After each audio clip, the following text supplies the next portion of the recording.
So Eric, if you want to give us a quick 20-second overview of who you are and what you do. So my name's Eric Douglas. I'm a partner with Family Wealth Planning Partners, a financial advisory firm based out of Louisville, Kentucky. So we work with pretty much pre-retirees, recent retirees, and helping them to come up with basically a retirement plan. We help them come up with our risk-off retirement system, which we use to implement into their portfolios to help them retire with peace of mind. Nice.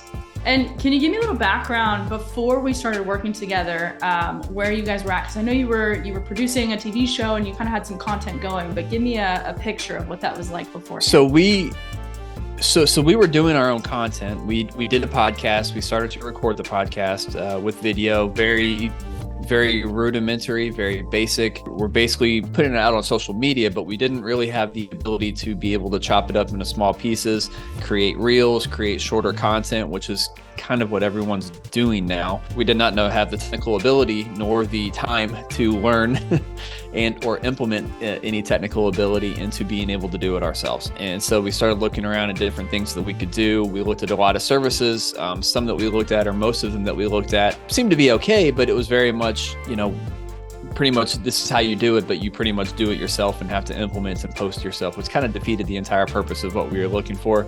Came across Upperhand, went through the process, and it was kind of a tailored all-in-one solution for us. So now really the only thing that we have to concentrate on is creating new content, which wasn't something that we really had a problem with. The problem was what we did with the content once it was created.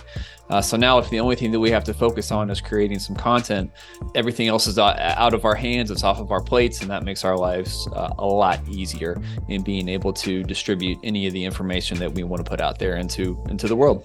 Yeah, for sure. And I know you had a pretty specific vision when we first met of kind of what you were looking to do with your brand. But I also know kind of before you started working with us, what was like, you were going through a transition with FWP, and you were there were some big moves that were happening in the business before you started working with us. So what was going on specifically in the firm that you were like, all right, we really need to start, syndicating our content and getting a bigger brand out there? We were growing up, right? And so we had kind of passed the startup phase. And we had grown our business to a point where we really need to put a little bit more rhyme and reason behind the things that we were doing. And we needed to start acting and looking and feeling far more like a professional organization, at least as far as the way that the world saw us, right? And a lot of that was the content that we were creating. I think we were creating pretty decent content, but it was shot on our iPhones, and it still is, but it's not dressed up nearly as well, or it used to not be dressed up nearly as well as it is today. And so we were creating the podcast, we were creating some content, but all we did was basically throw a bumper on the front and then back end of it and put it on YouTube. It wasn't professionally done, it wasn't professionally edited. We were doing nothing with shorts, and everything that I've ever read specifically as it pertains to YouTube is that's really where you need to be putting content, is creating that short content that's easily digestible across all social media platforms.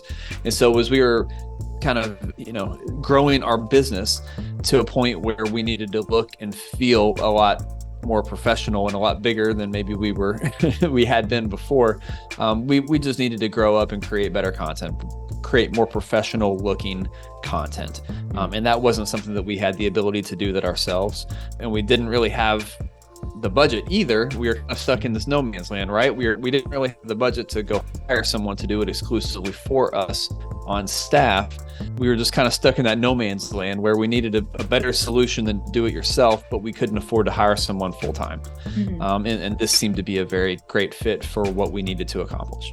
Yeah, definitely. And I actually don't know this. When you guys were producing that content, I know you had more of a production team helping with, the technical side of things, but were you guys doing the editing on your side, like you said, the intro, the outro, or were they doing that for you? Well, when I say production team, it's hardly a production team. We had basically our receptionist / operations lady that we had in our office that was kind of doing a lot of that. By no means was she professionally accredited to be doing this. This was not her skill set, but it was something we kind of dumped on her plate, and she did the best that she could. But we didn't have time to do it ourselves, and it was something that we kind of set it up for her. I showed her how to do a lot of it. Once again, very, very elementary, very basic stuff. was all that she was able to do. With that being said, she ended up leaving the company. She had young kids and kind of went back home with her family, which was fantastic for her, not so much for us when we were all of a sudden having to do everything ourselves again. And so just once again, that's kind of what spearheaded the conversation of, okay, well, we cannot continue to do this ourselves. We had gotten used to having someone else at least do the very, very basic functions for us. We didn't have the time to go back to do it ourselves, but we also couldn't afford to hire someone specifically to handle the video stuff. So that's what prompted our search, and that's how ultimately we landed on you guys. Yeah. Okay, cool.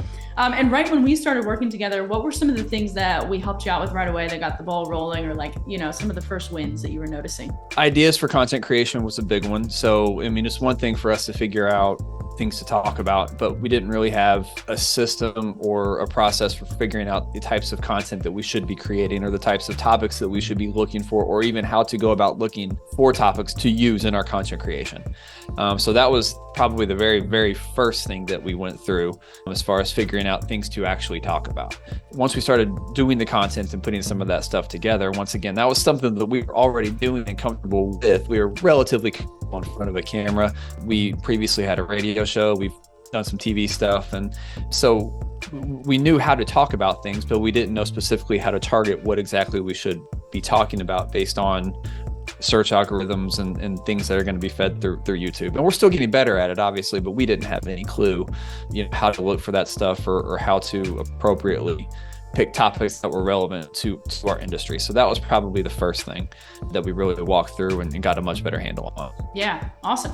And now kind of fast forward to where you're at now, you have, your editor in place, the workflow's in place, content's going out. Like, what is one of the biggest wins, success, or like the biggest result that you've seen so far from being able to do that? Well, I was checking the stats before we hopped on this call. So not that we had a super big base to begin with by all means, but we've doubled our YouTube subscribers in the past 90 days. The amount of views that we're getting on our content has more than quintupled. Based on, we've had more than, I don't know how exactly I want to say this, but we've had 5 times more views on our content in the last 90 days than we had throughout the lifetime of our YouTube channel previously. Nice. So that's certainly fantastic, obviously. We weren't doing any type of shorts or any activity there. We're actually getting the most views on some of that content. And as a matter of fact, actually, this is timely. Last week, we actually had our first call in specifically from our YouTube content. So we are officially generating meetings from our YouTube content in 90 days. So that's a pretty cool thing. That was actually not something that I expected really through the first years. We were kind of building the foundation and beginning this process. So it was really cool, the fact that we actually got a call in from another state, by the way. Wasn't even someone local. We got a call that someone came across our content and scheduled a meeting with us online. And we've got the ball rolling on actually, making this thing work and begin to pay for itself. So that's pretty cool. Yeah, that's huge. And I think that's a huge testament to, part of it with organic content. And you knew this, you had the right mindset coming into this right away, but it's a consistency game, right? And so if you can kind of push through, knowing that you have the right strategy, push through those moments where you may not be seeing the traction or the results right away, and then all of a sudden you hit that point where it's kind of called the point of no return, right? Where all of a sudden the views and leads and things like that start to shoot up. So it's all downhill from here, which is great. So yeah, and everything I've read and everything I've learned about this, and everyone that I've talked to, and I've talked to a few other folks in my industry specifically that have focused on YouTube and had some varying degrees of success with it. But everyone I've talked to says it happens slowly, and it happens very, very slowly and slowly and slowly. And then all of a sudden it just kind of out of nowhere, something hits, the algorithm just clicks. And it's interesting because when I started seeing the views on the individual videos, it very slowly went from 15 to 20 to 50. And now pretty much every one of our shorts is getting at least 1,000, 2,000 views. Some are getting as many as 5,000, 6,000 views on the shorts. We're actually starting to get to the point where our longer form content is getting into the hundreds of views within a week, which never happened before. Once again, these aren't staggering numbers by any means. These are but we're laying the foundation, if you will. And if we've done all of that within the first 90 days, hopefully we can sit here again a year from now and the numbers that I'm quoting a year from now will be dramatically better than the ones that we're talking about today. Yeah, absolutely. Yep. You've hit that point of momentum and the snowball effect. So that's awesome to see. Consistency definitely pays off. So Eric, let me ask you this. When you first started, I know you were kind of looking around at your options. You landed on us. What was it that made you want to pull the trigger and work with us? The all-in-one servicing, if you will. It wasn't so much just the video editing. It was also, the editing, the help with the content creation was certainly very cool. Also, the posting to the social media platforms. When you start thinking about, okay, I've got to go to LinkedIn, I've got to go to Facebook, I've got to go to YouTube, I've got to YouTube Shorts, and all the different things that we have to put our content, all the places we have to put our content in and of itself, outside of just the video editing, which is a whole other ball of wax. But now you got to put it somewhere. And then on top of that, you have to be consistent with it. That's way too many balls for us to be juggling at one time. We're a smaller shop, we're growing, and we've grown fast over the last couple of years, and that's fantastic, but we don't have the time to be dealing with content creation or where to be posting these things. These are just things that my time is much better spent on revenue producing activities. Creating content is a revenue producing activity, but posting it to LinkedIn and Facebook and Instagram and YouTube and all the other places that we want to put our content out there, I don't have the time, the know-how, experience. Quite frankly, I don't want to be doing that either. That's not what I got into my business to be doing. I'm not a marketer. I don't want to be a marketer. I know I am a small business owner, so every small business in essence is a marketing firm. And I truly understand that and I appreciate that, but that's not where my expertise lies. I'm a financial planner. That's what I do. That's what I love to do. And I want to be focused on that side of my business much more so than trying to figure out how to make my business bigger. Yeah, absolutely. Well said. And in closing, what would be your advice for somebody that's maybe watching this? They're kind of on the fence. They're thinking about working with Upperhand, but they're not sure. What would you say to them? It's an investment up front. Obviously, one of the biggest commitments is financially, right? And so you have to weigh the financial pros and cons against the value that you receive. And as it is with any marketing venture, the value that you receive from any kind of marketing endeavor is not going to be realized on the front end. And this is something that you have to realize, or something that you kind of have to accept, that listen, we're trying to build the foundation. And if you don't have the time to build the foundation yourself, you need to hire it out. And so if you're in a position, if your business is in a position as ours was, where, okay, we were past the startup phase and now we were trying to figure out what we needed to do to get us to the next level, and what type of business or what type of marketing machine did we want to build and have producing results for us 3, 4, 5 years from now. And in order to get to where we wanted to be in 3 to 5 years, we had to start building those foundations today. And we had to make the leap, so to speak. And so, we had to invest some money in that, and we did, and we're very happy that we did, and we're happy to continue to do so, right? But ultimately, I think at the end of the day, we were taking things off of our plate, and it ended up saving us more money in the long run, because we're not having to hire someone on staff to be able to do it ourselves. We can outsource it to you guys. Everything's communicated with us. So all we do, we get an email or we get a link, and we just go through and approve the content or send it back to have changes made. So it is very hands-on, and it's very easy to be able to approve those things. But at the same time, it's just so many more things that we don't have to worry about internally. The stuff is created and it's put out there into the world to see. It's funny because I'll get friends and I'll have family members comment on some of the stuff that we see, and it's like, oh yeah, what we post, I don't even remember what we posted today. I know it's going out, it's on autopilot because I'm not having to do it myself, and it's saving me a ton of time.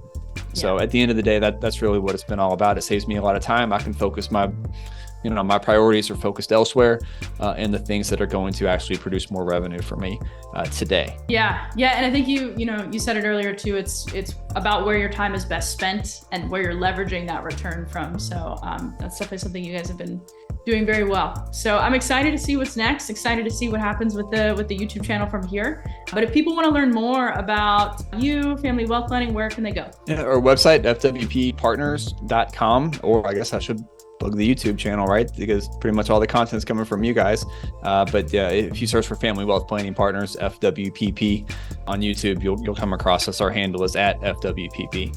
My Instagram page also as well, at Eric Douglas Financial Advisors. Probably a good place to see some of the same contents as well. Awesome. Well, thanks, Eric. I appreciate you jumping on. Thanks very much.